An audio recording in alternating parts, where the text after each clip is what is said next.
Hey everybody, it's Silver Seeker and welcome back to the channel. As many of you may know, last week was the Grove, Oklahoma coin show, as I record this of course, and in attendance were a lot of YouTubers, but also a ton of coin dealers and the largest silver private mint in the US. So in attendance, like I said, was Elemetal. Now I went over to Elemetal's table and I talked to Trent and asked him if he would be interested in an interview, and he said yes. So we actually got Trent in front of the camera and we asked him some questions about these silver premiums and why are they so high.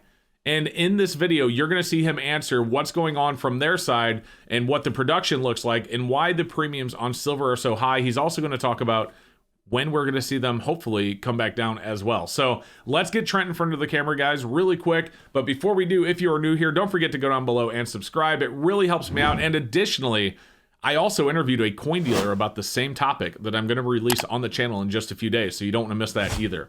All right, so let's get Trent in front of the camera and see what he had to say.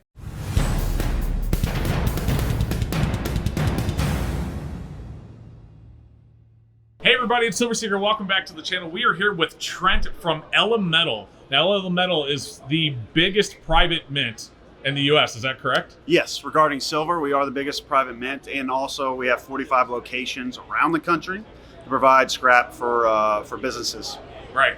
So I wanted to get Jake on here. They're actually at the show, and I wanted to see if he would be interested in telling us a little bit about current inventory levels and what the premiums are looking like, and specifically why the premiums are up right now. Could you give us a little bit of info there? Yeah, of course. So I think the biggest thing for us that we're seeing is that physical silver is more expensive to get, especially COMEX bars, grain to feed our mint.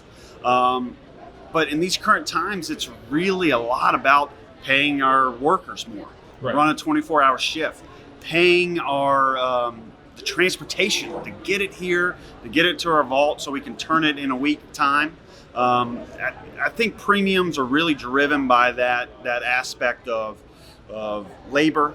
We all feel it. We see it at the gas prices with inflation. And then physical silver does cost a little bit more, but not the drastic that we're seeing it with pricing. I would say that premiums are here to stay probably for the end of the year strongly, yes. So you said a lot of that's because it's costing you more just to get it, not just that silver's up, but like the gas prices, so bringing it to you. Exactly. We kind of spoke just before this video, and he said you guys are getting quite a bit of silver in every single week, but it's just costing more just for the transportation costs and all that. 100%, 100%. And I think that's over 50% of the actual premiums cost. Right. Baking in is the transportation and the sourcing of that material. It's not the actual physical shortage of the silver product. It's just getting it to our door. Right. So what do you think is in the future? I know you said you don't think premiums are going to come down this year. Agreed. Do you think we have anything to look forward to, or is this just the new norm? I think this is the new norm for this short time. The question about is the Fed going to put us in a recession? Are they putting the brakes on? Is 50 basis points, or is it going to be 75 this next time around? Those things will have to be played out. You know, housing markets getting a little scary in some areas. And the question is, I don't know what that's going to do for our market. I do think that the market's going to race down to the bottom for premiums, which is great for consumers. We want that. We love that, especially as a mint. We like being at that lower level premium-wise and moving as many ounces as we can. Right. We have also seen really strong dip buying. And the question is how, this dip here where we're at, crossing, is this 20 going to hold? I would love to see that. And right now, the dip buying's been great from the retail side, especially. Right. In fact, we're, like you just said, we're sitting in a dip right now. Silver's like right at 21. So what have your sales been like just at the show because of that? It's been, we had a record day yesterday for our nationwide sales and also here locally. If I had 1 million ounces, I could ship 1 million ounces today. It's just constant need of silver. Gotcha. So a second ago, you said there really is no silver shortage. So what do you mean by that? Like you don't have a problem getting it? Yes, we don't have a problem getting the physical silver or locking that in or having the ability to get it. It's just from A to B and us being point B. The transportation of that is a struggle. Right. The delays, finding truck drivers, Brinks is finding it difficult to get that silver here on time. It could be 2 days late when we expect it, at a different time frame. So it throws us in a loop, pushes the delay out for 2 weeks. And then, obviously making sure that we have a strong workforce that work 24/7 for us. So what about premiums on Silver Eagles? They're much higher than pretty much anything else out there right now. Is there a reason for them to be that high? Is it the same thing that's causing the premiums on generic that you guys produce? Yeah, it's probably from the people that source the product from the mint. I would say that they're keeping premiums at the elevated level that they are now. I would say this: most wholesalers don't feel comfortable holding a lot of inventory at these numbers. And so in my mind, I think to the retail, we should be under $10. And I see that happening hopefully sooner than later. Awesome.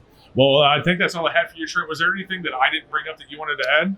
No, I think regarding gold and pricing and technical levels, us breaking the 200-day moving average was a huge thing for us. And that's why we saw the big gap down on Thursday, right, the 12th, I believe, of May.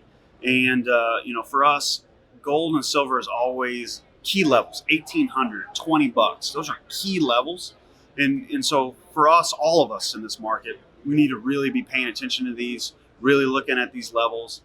Gold and silver look a little oversold here, but it is up to the Fed. Pay attention, know your meetings, and then just price average your way into this thing. Physical silver is a must. Having a diverse portfolio, not only for young people, to have a diverse portfolio for 15, 20 years from now is a key thing. Price average your way into this thing, and it's going to really benefit for you and your family in the future. Awesome, man. Hey, thank you so much for joining me, guys. That is Trent from Elemetal Direct. Thank you so much. Okay, guys, so that's what Trent from Elemetal, the biggest private mint in the U.S., had to say. But don't forget to stick around, because we also interviewed a local coin shop to ask them what the premiums look like and how they're handling it as well. And additionally, we asked them what you should be stacking today. So make sure you are subscribed so you don't miss out on that video. Thank you so much for watching, and we'll see you next time.